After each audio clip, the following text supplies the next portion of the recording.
नमस्कार, मनी गुरु में आप सभी का स्वागत है। मैं हूं स्वाति रायना। अनिश्चित बाजार में सबसे पहले निवेशकों को क्या कहा जाता है कि एसेट एलोकेशन पर ध्यान दें, अपने निवेश को डाइवर्सिफाई करें। तो एसेट एलोकेशन और डाइवर्सिफिकेशन के गुण अगर आपको किसी एक फंड में मिल जाए या किसी एक कैटेगरी में मिल जाए तो आप क्या कहेंगे? तो आज हम एक ऐसे ही कैटेगरी की बात करने जा रहे हैं जो हाइब्रिड कैटेगरी कही जाती है। हाइब्रिड फंड का फंडा क्या है, कैसे काम करता है, कैसे निवेशकों के लिए है, आज हम यही समझेंगे मनी गुरु के आज के शो में। हमारे साथ आज है फिरोज अजीज, डेप्यूटी सीईओ आनंद राठी वेल्थ मैनेजमेंट। फिरोज, आपका बहुत स्वागत है आज मनी गुरु में। क्या खास शो में आज हम चर्चा करने जा रहे हैं, सबसे पहले उस पर एक नजर डाल लेते हैं। आज हम शो में जानेंगे अनिश्चित बाजार में हाइब्रिड फंड कैसे करता है काम, डेट और इक्विटी में कैसे तालमेल बनाता है हाइब्रिड फंड, कम जोखिम और अच्छे रिटर्न के लिए नया निवेश करें। साथ ही फिरोज अजीज से जानेंगे उनके पसंदीदा हाइब्रिड फंड।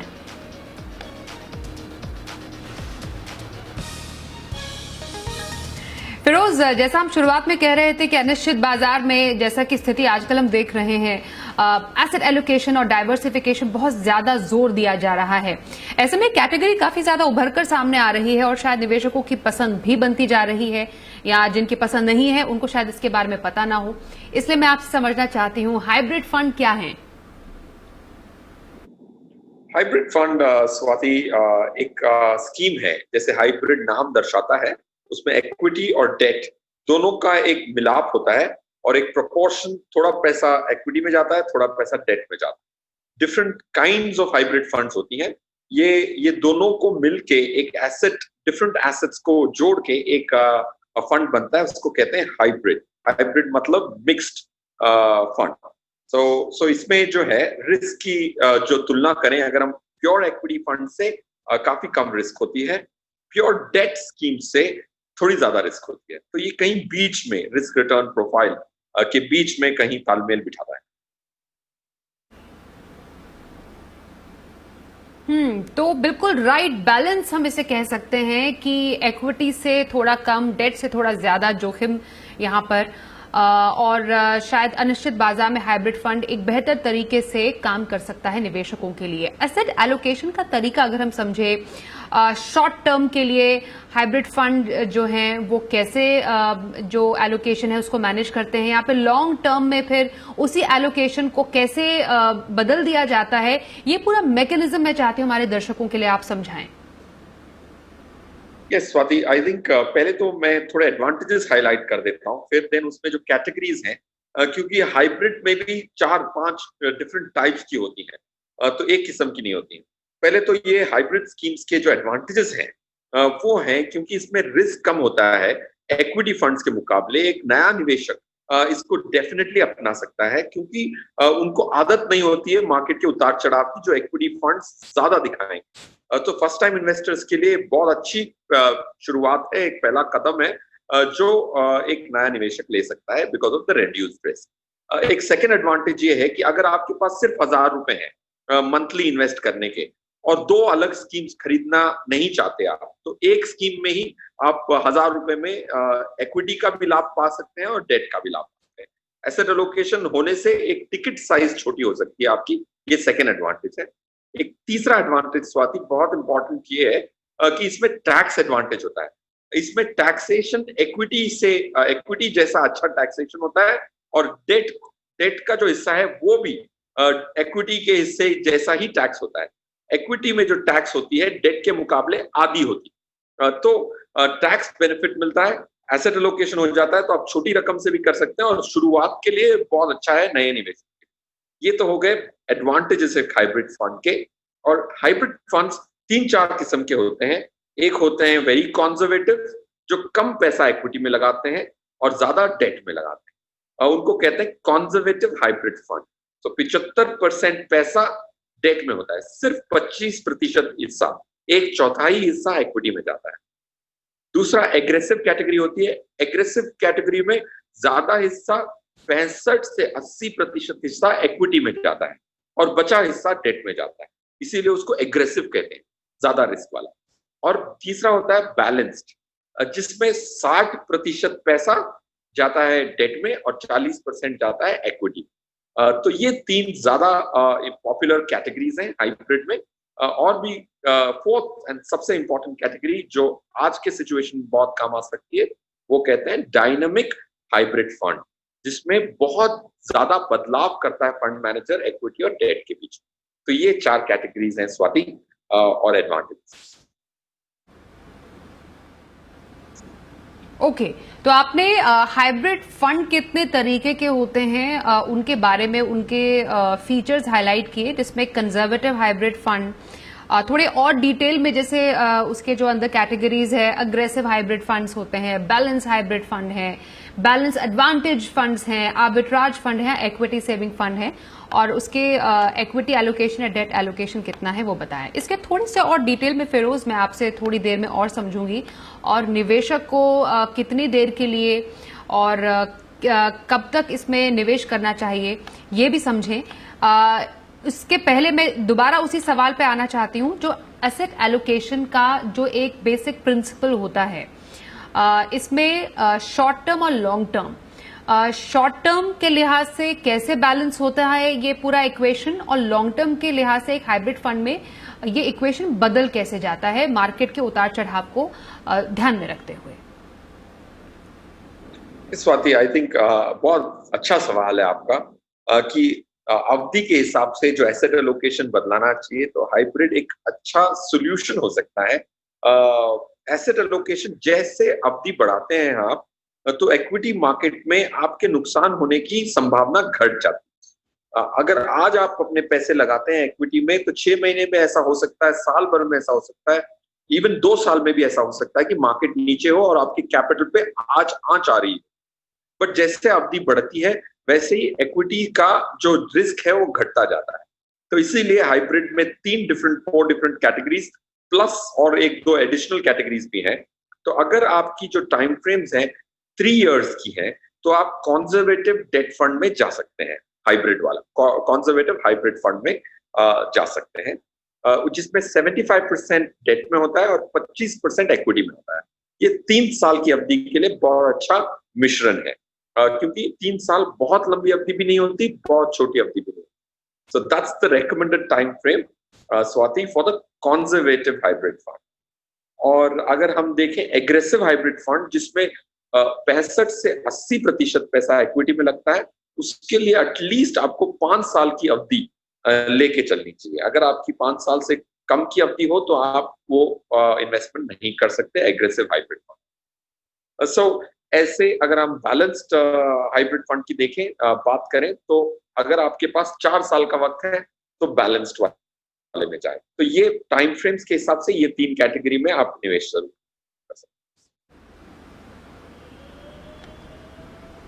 हैं। ओके, इसमें कुछ और कैटेगरीज में इनफैक्ट जो इसके अलग अलग तरीके हैं इन्वेस्ट करने के, उसमें मैं इनफैक्ट आर्बिट्राज फंड के बारे में आपसे समझना चाहती हूँ, क्योंकि कई दर्शकों ने ये दिलचस्पी दिखाई है समझने में कि आर्बिट्राज, जैसे एक दर्शक कह रहे आर्बिट्राज हमने सुना है कि मार्केट के उतार चढ़ाव में बहुत ज्यादा अच्छा प्रदर्शन देता है। इसमें 65% हिस्सा शेयरों में लगाया जाता है, जो हम कैटेगरी की बात कर रहे हैं। तो out of all the hybrid fund के जो आउट ऑफ ऑल द जितने भी फंड्स हैं, कैटेगरीज है, आर्बिट्राज फंड कहां पर स्टैंड करता है फिरोज? स्वाति जी, ये आर्बिट्राज जो कैटेगरी है वो थोड़ी मिसअंडरस्टूड कैटेगरी है, तो इस पे हाईलाइट करना बहुत जरूरी है इस शो के माध्यम से। आर्बिट्राज फंड, पहले उसका मीनिंग क्या होता है आर्बिट्राज का, उसमें फंड मैनेजर करता क्या है, और फिर उसके बाद रिस्क रिटर्न उसकी क्या है। इसमें क्या होता है कि इसमें मार्केट से बहुत कम लेना देना होता है। आर्बिट्राज का ये मायने है कि फंड मैनेजर एक शेयर खरीदते हैं और वही शेयर को बेचने की भी कॉन्ट्रैक्ट कर लेते हैं 10 दिन बाद, महीने दिन बाद। इसको कहते हैं आर्बिट्राज। एक ही चीज खरीदना और उसको बेचने का भी कॉन्ट्रैक्ट एक साथ कर लेना, उसको कहते हैं आर्बिट्राज। तो इसमें जो रिटर्न आती है डेट की तुलना के हिसाब से आती है, इक्विटी की तुलना के हिसाब से नहीं आती है, और इसमें जो जोखिम होता है वो भी डेट से काफी बार कम भी हो सकता है। तो इसमें आर्बिट्राज फंड में एक स्टॉक खरीदा जाता है और वही स्टॉक बेचने का कॉन्ट्रैक्ट हाथों हाथ सेम टाइम पे कर लिया जाता है। तो जो प्राइस का जो डिफरेंस है आज खरीदने का और वो कॉन्ट्रैक्ट जो बेचने का कॉन्ट्रैक्ट है, उस प्राइस डिफरेंस को आर्बिट्राज कहते हैं। That's the concept of arbitrage. और इसकी जो रिटर्न है लिक्विड फंड से आधा से 5% ज्यादा रिटर्न आने की गुंजाइश होती है। और इसमें जो रिस्क होता है वो रिस्क बहुत कम होता है, क्योंकि ये जो आर्बिट्राज होता है एनएससी प्लेटफॉर्म के माध्यम से होता है। तो रिस्क डेट जितनी होती है, रिटर्न भी डेट जितनी होती है, टैक्स एफिशिएंसी बहुत अच्छी होती है, क्योंकि इसको इक्विटी का दर्जा दिया जाता है। तो टैक्स बहुत अच्छा होता है। ये लिक्विड फंड या short term fund debt category को अच्छा तरह से रिप्लेस कर देता है पोस्ट टैक्स बेसिस पे। ओके, यहाँ पर कुछ और जरा कैटेगरीज के बारे में हम समझेंगे, और ब्रेक से पहले मैं एक टीज छोड़कर जाऊं, जिससे एक दर्शक पूछ रहे हैं हमसे कि क्योंकि एसेट एलोकेशन की बात ही हो रही, तो मल्टी एसेट एलोकेशन फंड के बारे में भी ये समझना और जानना चाहते हैं। इनफैक्ट हाइब्रिड फंड के कुछ जो फंड्स हैं, मैं उस पर फिरोज से समझूंगी। एक छोटे से ब्रेक के बाद देखते रहिए money talk.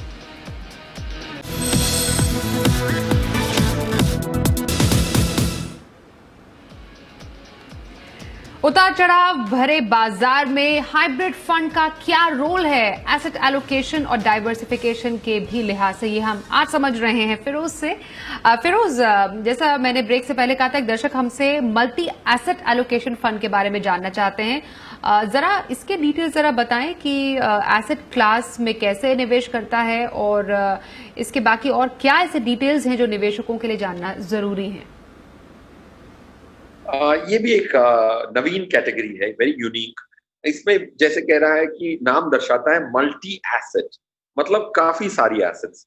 Multi asset hybrid fund में इक्विटी, डेट, इक्विटी का मतलब शेयर मार्केट में पैसा लगाता है, ब्याज पे पैसा लगाता है कंपनीज में, डेट और गोल्ड और फॉरेन इक्विटीज, ये पूरे एसेट्स को मिक्स करने की परमिशन मिलती है सेबी के माध्यम से, सेबी के द्वारा इस मल्टी एसेट फंड में। मल्टी एसेट बहुत सारी एसेट्स को मिक्स करके एक फंड बनता जो फंड है उसको कहते हैं मल्टी एसेट।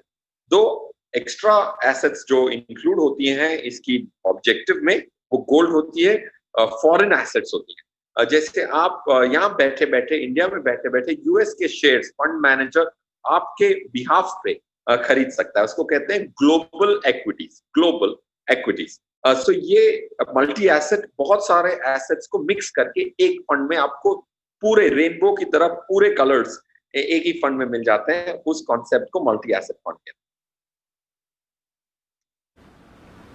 हैं।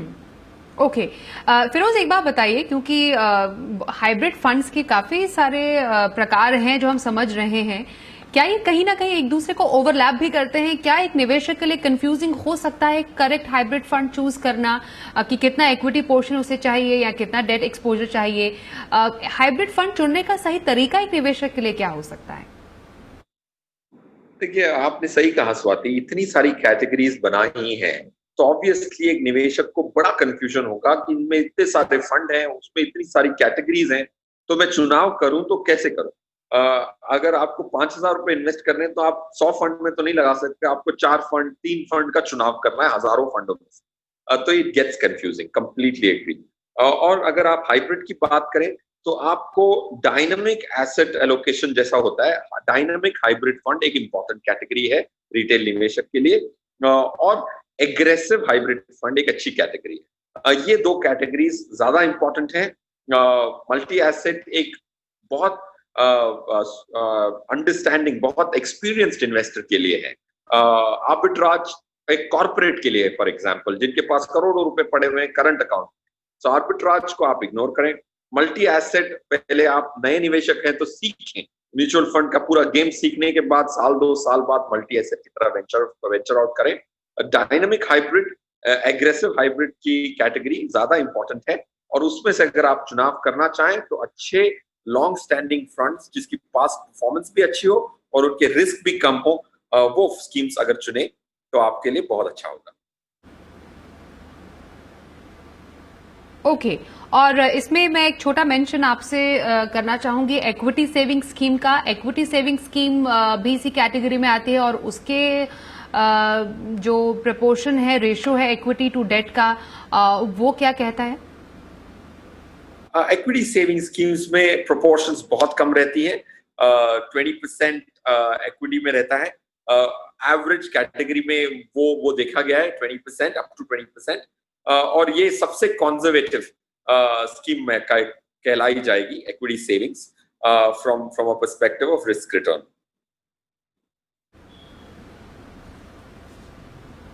ओके अब इनफैक्ट कुछ फंड्स मैं आपसे समझना चाहती हूं कि आप निवेशकों को कौन से फंड्स रेकमेंड करेंगे आउट ऑफ द कैटेगरी जितनी हमने बात की है, और थोड़ा उन फंड्स की डिटेल्स एक एक करके मैं आपसे समझना चाहती हूं कि क्या रीजन है इस फंड पर पर्टिकुलर फंड पर आप ज्यादा स्ट्रेस कर रहे हैं कि पोर्टफोलियो में शामिल किया जा सकता है।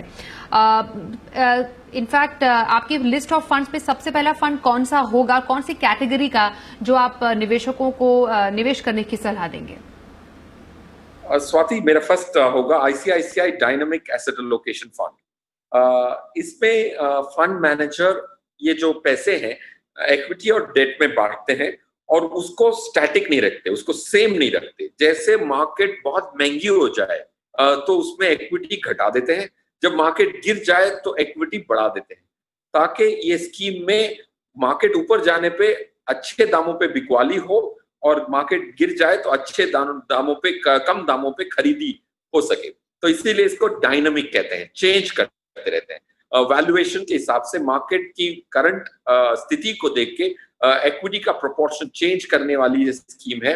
बहुत अच्छा कॉन्सेप्ट है, एक रिटेल निवेशक को बहुत काम आने वाली स्कीम है, क्योंकि फंड मैनेजर ये एलोकेशन चेंज करने की क्षमता रखते हैं। तो इसमें करंटली 59% इक्विटी है, 41% डेट है। इसकी जो लास्ट 3 साल की रिटर्न है सिर्फ 4% रही है, बट जो कैटेगरी एवरेज है दूसरी स्कीम्स जिनका आप इनसे तुलना कर सकते हैं उनकी सिर्फ 2%, 2.25% तक की अप्रोक्सीमेट रिटर्न है। तो it's a dynamic fund, 59% equity, 4% की रिटर्न है लास्ट 3 साल की, क्योंकि मार्केट ने बहुत अच्छा प्रदर्शन नहीं दिया है। बट इनकी जो दूसरी स्कीम से काफी अधिक रिटर्न इन्होंने देने की क्षमता दिखाई है।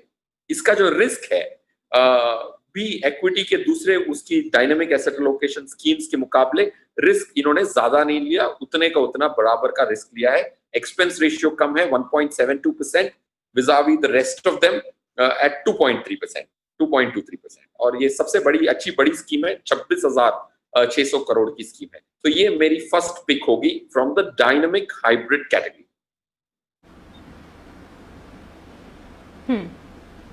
ओके, नेक्स्ट पिक के तौर पर आप कौन सी कैटेगरी को चूज करें और कौन सा फंड आप रेकमेंड करेंगे निवेशकों के लिए? देखिए Swati, I think Canara Robeco equity hybrid fund ये भी एक अच्छी स्कीम है। Canara Robeco asset management company की जो हाइब्रिड स्कीम है ये एग्रेसिव कहलाई जाएगी, क्योंकि इसमें 70% पैसा इक्विटी में शेयर बाजार में लगा हुआ है और 30% एफडी जैसे इंस्ट्रूमेंट्स में, ब्याज के इंस्ट्रूमेंट्स में लगाया हुआ है। तो ये एग्रेसिव कैटेगरी में क्लासिफाई होगी।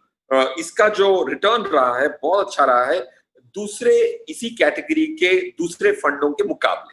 देखने जाओ तो सिर्फ 5% की रिटर्न साल दर साल मिली है पिछले 3 सालों में, बट दूसरी स्कीम्स जो इसी कैटेगरी में है उनकी एवरेज रिटर्न सिर्फ 0 रही है। तो ये इन्होंने इस स्कीम ने ज्यादा अच्छा प्रदर्शन किया है लास्ट 3 सालों में। और इसकी जो रिस्क है, रिस्क भी दूसरी स्कीमों के मुकाबले 10% कम रिस्क लिए है इन्होंने। तो रिस्क कम लेके रिटर्न अच्छी जनरेट करना ये काबिलियत कम ही स्कीमों में होती है, तो ये स्कीम वो काबिलियत जरूर रखती है। 3,300 करोड़ की स्कीम है, इतने 3,300 करोड़ की जो एसेट्स हैं वो ये फंड मैनेजर मैनेज करते हैं। एक्सपेंस रेशियो 2% का है, तो ये मेरी एग्रेसिव हाइब्रिड कैटेगरी में एक स्ट्रॉन्ग एंड रेकमेंडेड पिक होगी। ओके, 2 फंड्स की हमने 2 कैटेगरीज की बात की। विद इन हाइब्रिड आपका तीसरा पिक कौन सा होगा फिरोज? मेरा तीसरा पिक होगा एसबीआई इक्विटी हाइब्रिड स्कीम। ये भी एग्रेसिव कैटेगरी की है। 2 स्कीमें मैं एग्रेसिव कैटेगरी की रेकमेंड करना चाहूंगा। इसमें भी प्रीवियस स्कीम की तरह 70% पैसा लगा हुआ है इक्विटी कैटेगरी में और 30% लगा हुआ है डेट में। इसकी जो लास्ट 3 साल की ईयर ऑन ईयर रिटर्न आई है वो 4.59 है। अगर आप सिर्फ एब्सोल्यूट रिटर्न देखेंगे तो बड़ी डिसअपॉइंटिंग रिटर्न है, बट ये हमें याद रखना होगा कि ये 3 साल जो बीते हैं उसमें इक्विटी मार्केट ने बहुत अच्छा प्रदर्शन नहीं दिया है, इसीलिए ये स्कीमों की रिटर्न कम दिख रही है। बट दूसरी स्कीमों के मुकाबले इन्होंने बहुत अच्छा प्रदर्शन दिया है। और आपको ये देखना है कि इनकी जो एक्सपेंस रेशियो है ये काफी कम है, 1.62 है। Out of the 3 schemes which I have chosen, इसकी सबसे कम खर्च है 1.62, और इसकी जो एसेट्स हैं वो 31,900 करोड़ की एसेट्स हैं। It's a large hybrid scheme. और एसबीआई जो फंड हाउस है, उनकी जो स्टॉक पिकिंग की जो कैपेबिलिटी है वो बहुत अच्छी है। वो almost top asset management company है कंट्री के। एसबीआई कभी टॉप होते हैं, कभी सेकंड होते हैं, so it's a very large asset management company with deep research. Swati, that's why the pick. Okay, तो 3 कैटेगरी, 3 फंड्स का मेंशन यहाँ पर फिरोज ने किया है अपने पसंदीदा फंड्स में। जल्दी से नाम एक बार फिर से बता दूं। डायनामिक एसेट एलोकेशन से ICICI Pru balance advantage fund, aggressive allocation category से Canara Robeco equity hybrid fund, और तीसरा अग्रेसिव कैटेगरी जो है उसमें एसबीआई इक्विटी हाइब्रिड फंड। और क्या उसके अलग अलग डायनामिक्स हैं, क्या इक्विटी टू डेट रेशो कितना है, उस पर हमने चर्चा की है। इनफैक्ट जैसे एक दर्शक हमसे पूछ रहे हैं फिरोज की अभी म्यूचुअल फंड में निवेश करने की शुरुआत करनी है, हाइब्रिड फंड का मैं शो देख रहा हूं, तो क्या मेरे लिए हाइब्रिड कैटेगरी है? और हाइब्रिड कैटेगरी में निवेश करने के लिए मे बी अगले 5 साल या 10 साल का मेरे पास लक्ष्य है, तो कैसे फंड में मुझे निवेश करना चाहिए अगर मैं एक मीडियम रिस्क टेकर हूं तो? तो ये हाइब्रिड कैटेगरी एक मीडियम रिस्क टेकर के लिए बहुत अच्छी कैटेगरी है, क्योंकि इसमें दोनों का एक संतुलन बना रहता है, बैलेंस बना रहता है। तो that's it's a good start point. आप ये भी कह रहे हैं कि आप शुरुआत करना चाहते हैं, तो again a balanced hybrid category शुरुआत के लिए बहुत अच्छी स्कीम होती है। और तीसरा, आपका जो टाइम फ्रेम है, मैं बड़ा खुश हूं कि एक नया निवेशक जो निवेश करना चाहते हैं वो 5 से 10 साल की टाइम फ्रेम्स मान के चल रहे हैं। तो टाइम फ्रेम्स के हिसाब से भी आपके लिए हाइब्रिड स्कीम टेलर मेड है। सो टाइम फ्रेम, रिस्क और रिटर्न की जब बात करें तो इसमें जो आप रिटर्न उम्मीद कर सकते हैं 9 से 10%, 11% की रिटर्न उम्मीद कर सकते हैं 5 साल में पर एनम ये रिटर्न। और अगर 12%, 11-12% की जो रिटर्न आती है तो उसमें आपको 6 से 6.25 साल लगेंगे अपने पैसे को दुगना करने में, अगर आप एक मुश्त निवेश कर रहे हैं। अगर एसआईपी के माध्यम से कर रहे हैं तो कंटिन्यूअसली करते जाइए। I think hybrid is a great start point. तो एसेट एलोकेशन और डाइवर्सिफिकेशन के लिहाज से हाइब्रिड फंड का महत्व क्या है, ये समझाने के लिए फिरोज हमारे साथ मनी गुरु में आज शामिल होने के लिए आपका बहुत शुक्रिया। तो इसी के साथ मनी गुरु के आज के इस एपिसोड में बस इतना ही। वक्त एक छोटे से ब्रेक का हो गया है, लेकिन खबरों का सिलसिला जारी रहेगा। देखते रहिए जी बिजनेस।